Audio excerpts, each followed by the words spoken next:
یا رسول اللہ یا حبیب اللہ۔ اما بعد، قال اللہ تعالی فی کتابہ المجید و فرقانہ الحمید، بسم اللہ الرحمن الرحیم، محمد رسول اللہ والذین معہ رحماء بینہم۔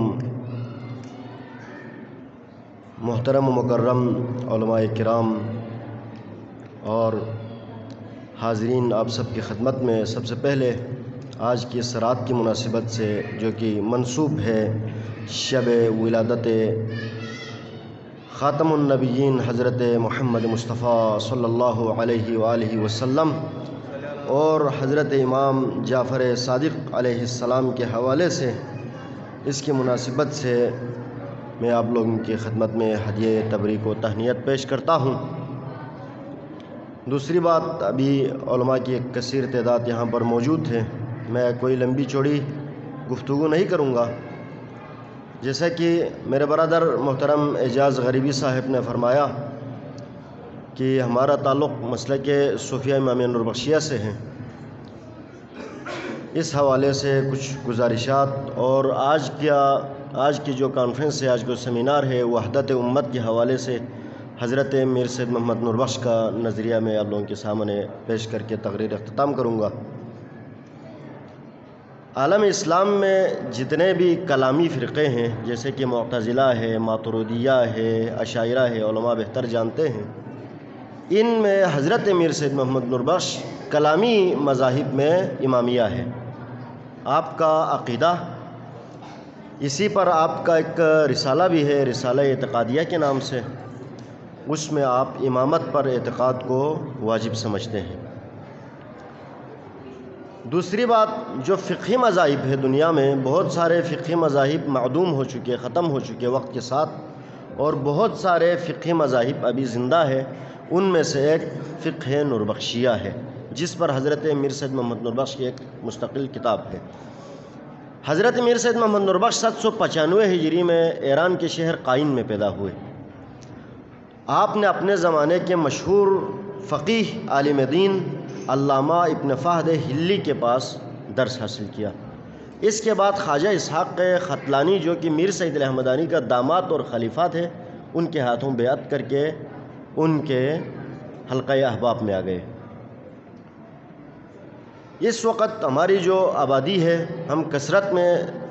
ضلع گانچھے میں ہیں، جو پاکستان کا آخری ضلع ہے، اور اس کے علاوہ دیگر اضلاع بلتستان کے شہروں میں بھی ابھی ہماری کافی تعداد موجود ہے، اور ہندوستان کے لداخ اور کارگل ڈسٹرکٹ میں ہماری آبادی کافی تعداد میں موجود ہے۔ ابھی آج کا جو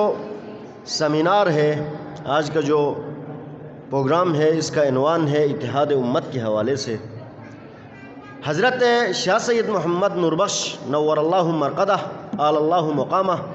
اس حوالے سے ایک نظریہ پیش کرتے ہیں کہ اسلام کو جتنا نقصان، اور اسلام کے اندر اس اتحاد و امت کو جتنا نقصان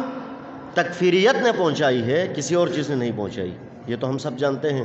یعنی کفر کے فتووں نے اسلام کو جتنا نقصان پہنچایا، دنیا میں شاید کوئی اور چیز ہو جس نے اسلام کو نقصان پہنچایا ہو۔ حضرت میر سید محمد نوربخش فرماتے ہیں، والذی من آمن باللہ و ملائکتہ وکتبہ ورسلہ والیوم الآخر، جو اللہ پر، اس کے فرشتوں پر، ان کے رسولوں پر اور آخرت پر ایمان رکھتے ہیں، وقال اشہد ان لا الہ الا اللہ واشہد ان محمد رسول اللہ، اور اشہد ان لا الہ الا اللہ اور محمد رسول اللہ کہتا ہے، واقام الصلاۃ، نماز پڑھتا ہے، وآت الزکوٰۃ ان کان ذی مال، اگر وہ صاحب استطاعت ہو تو وہ زکوٰۃ بھی دیتا ہے، وصام شہر رمضان، رمضان کے روزے بھی رکھتا ہے، وحج البیت ان کان مستطیعا، اور وہ حج بیت اللہ بھی کرتا ہے اگر وہ مستطیع ہو، تو حضرت امیر سید محمد نوربخش فرماتے ہیں، لا یجوز لمسلم ان یکفرہ، کسی مسلمان کے لیے جائز نہیں کہ اس کو کافر کہہ سکے، بسبب شیء، اس وجہ سے، ان من لا یعتقدہ فہو کافر، جس چیز کا میں عقیدہ رکھتا ہوں اس کا وہ عقیدہ نہیں رکھتا، اس بنا پر اگر اس کو کافر قرار دیا جائے، فہذہ عقیدۃ الجہال، یہ جاہلوں کا عقیدہ ہے۔ میر سید محمد نوربخش کے ہاں، جیسے کہ اعجاز بھائی نے فرمایا، میر سید محمد نوربخش کے ہاں اسلام اور مسلمان کی ایک جامع تعریف ہے۔ آپ فقہ الاحوط میں وقوف و صدقات کے مسئلے میں فرماتے ہیں، اگر آپ ایک مسلمان کو وقف کرنا چاہے، وَلَوْ وَقَفَ إِلَىٰ مُسْلِمٍ انصرف من صلی متوجہاً إِلَى الْقِبْلَةِ، اگر کسی مسلمان کو مال دینا چاہے تو اس شخص کو دو جو قبلہ رو ہو کے نماز پڑھتا ہے۔ اسی وجہ سے ہمیں اگر سیرت مصطفیٰ کی روشنی میں دیکھا جائے، سیرت حضرت امام صادق علیہ السلام کی روشنی میں دیکھا جائے، تو ہمیں اتفاق و اتحاد کی ضرورت ہے۔ آج کا یہ پروگرام، آج کی یہ محفل اس بات کی گواہی دیتی ہے کہ ہم مسلمان ایک ہیں، ہمارا قبلہ ایک ہے، ہمارا کعبہ ایک ہے، ہمارے قرآن، ہماری کتاب ایک ہے، ہمارا رسول ایک ہے، ہمارا خدا ایک ہے۔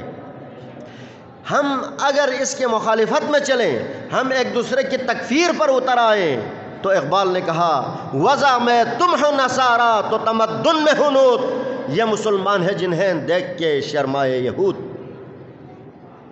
لہٰذا ہمیں اتفاق و اتحاد کا ایک عملی مظاہرہ کرنے کے لیے ہم سب یہاں پر جمع ہوئے ہیں۔ میں اقبال کے اس شعر کے ساتھ اختتام کروں گا، ایک نشناسی خفیرہ از جلی ہوشیار باش، اے گرفتار ابو بکر و علی ہوشیار باش۔ وآخر دعوانا الحمدللہ۔